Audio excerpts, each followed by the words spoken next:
Well, it's Tuesday, time for the week in review. I wanted to do something a little different this week. I wanted to do a video, technology, and use a little bit of it. So anyway, here goes. I'll start it like I do every intro. Galen here. Kind of sounds unique and interesting, doesn't it? Now you know who I am.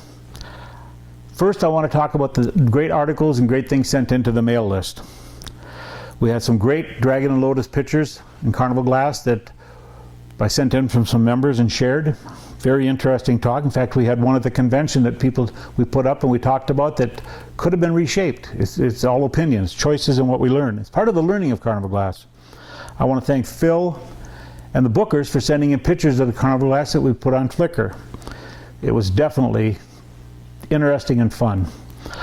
They did a great job. Convention highlights. I got to read this because my memory, I'm getting old, and I want to make sure I get as much of the points in it so I don't forget somebody that did a super job.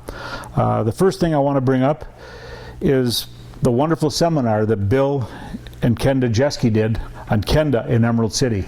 You had to be there to see those shoes to really appreciate the whole seminar. I want to thank Ron and Vicki Smith for a spontaneous invitation to go to their house and see their collection of Carnival Glass, what they have.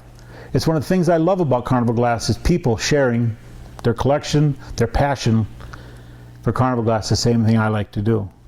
I want to thank Lance for his talk, or it wasn't his talk, but for putting together the Emerald Green display. In fact, everybody thought Lance was going to talk about it, and Lance came up and says, you know, there's nobody that can talk about your glass better than you can. I can tell you what I think Emerald Green is, but show me what you've got and where you got it and what you think. It was great. It was truly great. And everybody got up and talked. The bad thing is, Kathy got up and told a joke. So I had to live with that too. Anyway, that's another story. Kathy and her jokes. Let's not go there right now. Maybe ginger beer we should talk. No, let's not go there right now. But thank you. Thank you, Lance.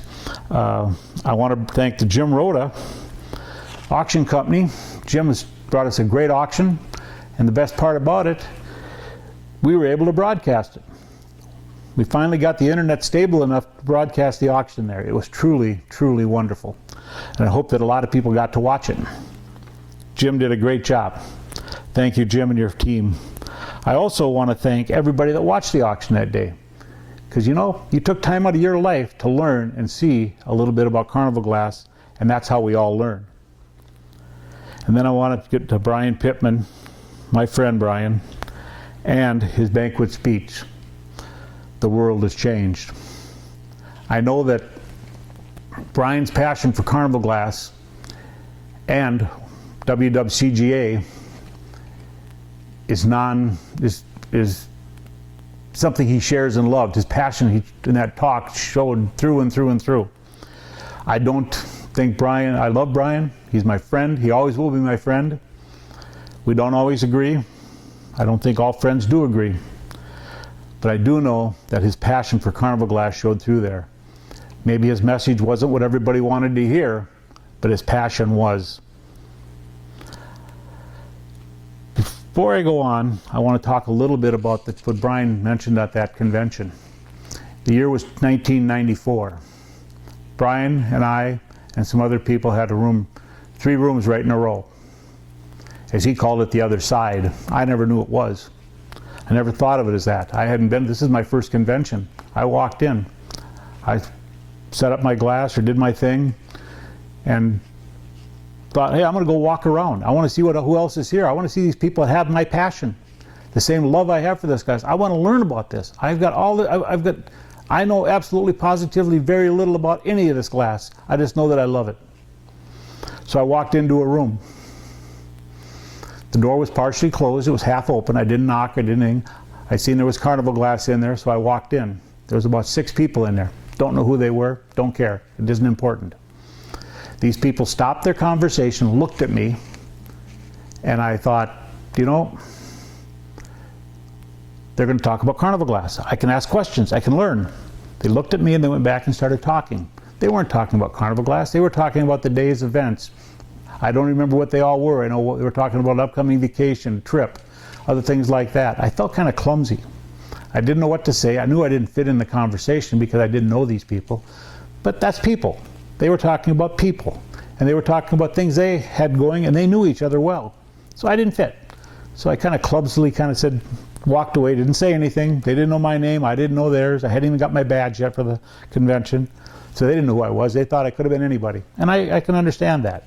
So then I walked down the hall about 3 doors, and I seen another door half open with Carnival Glass. I walked in there, and the first thing they said is, "Hi, who are you?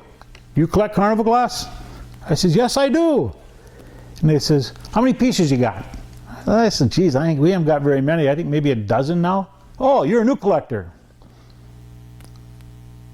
They started telling me about what they had and what their favorite piece was. I don't know these people's name. I never even asked it. I got so indulged and so involved in the conversation about Carnival Glass, I have no idea if it was John Britt or if it was John Rogers or if it was Brian. I know it wasn't Brian Pitt because he had the room next to me. That's the only thing I know for sure. Anyway, I talked for over an hour in there and really enjoyed it. Anyway, from that conversation, it kept my interest and my passion. Room number 1, I didn't feel comfortable in. Room number 2, I felt like I was right at home. Where I want to really go with this is Hooked on Carnival Glass is about room number 2. We're going to get to room number 1 after we know people and get to know a little bit about them, and that's people being people. Talking about it. I wish I would have known these people. I'm sure that they would have had the same passion for Carnival Glass I had, but I didn't give them a chance. I walked out. I left. I didn't even think that they had an interest in Carnival Glass, much less me. But they were great people. I have one more story to share about my Carnival Glass, and this was a little later here in the last year or so. I went to a Carnival Glass convention. Kathy and I broadcast auctions. And this is kind of how Hooked on Carnival Glass started for me to be more of a reality, a passion to where we had to go with it. I went to a convention, wanted to broadcast the auction. I went to the hotel and they said there was going to be a $150 fee for that.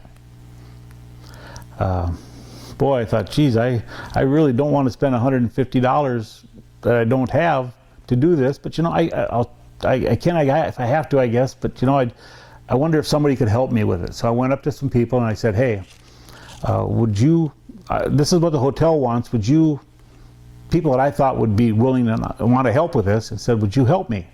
The hotel wants to charge $150, and thinking that they had the same passion that I had, that they'd say, "Yeah, we'll chip in 75 or 25 or 50 or 10 or something."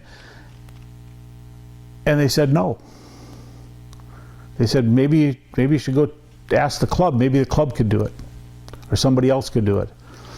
So anyway, boy, I felt really bad. I wanted this to get to I wanted to broadcast this and share it with everybody, but $150 was a lot of money. I realized I spent more on Carnival Glass than that, but it was a lot of money. Some people have never spent $150 on a piece of Carnival Glass. They're going to be watching this. So, a long story short here, I made it happen. I went and I broadcast the auction. I decided that there's some things more important than just money. That sometimes you've made a commitment, you've got to live up to it, you've got to let people have and enjoy the hobby like you do, and give them that same passion that you got in room number 2. And I was hoping people were doing that. I think they did. Hooked on Carnival Glass is not about money. Hooked on Carnival Glass is not about who's got what piece or where it is. Hooked on Carnival Glass is all about everything about Carnival Glass, from the very most insignificant piece that goes by any piece, a $10 piece to a $10,000 to a $50,000 to a $100,000 piece. Each one of them has history and provenance, and they all deserve to be created equally.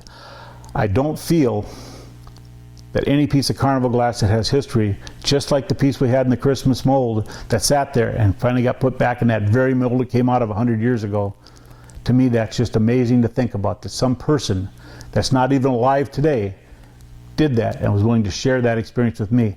I want to share that experience with every person out there at its most reasonable cost. If they can't afford it, I want to try to help them get there.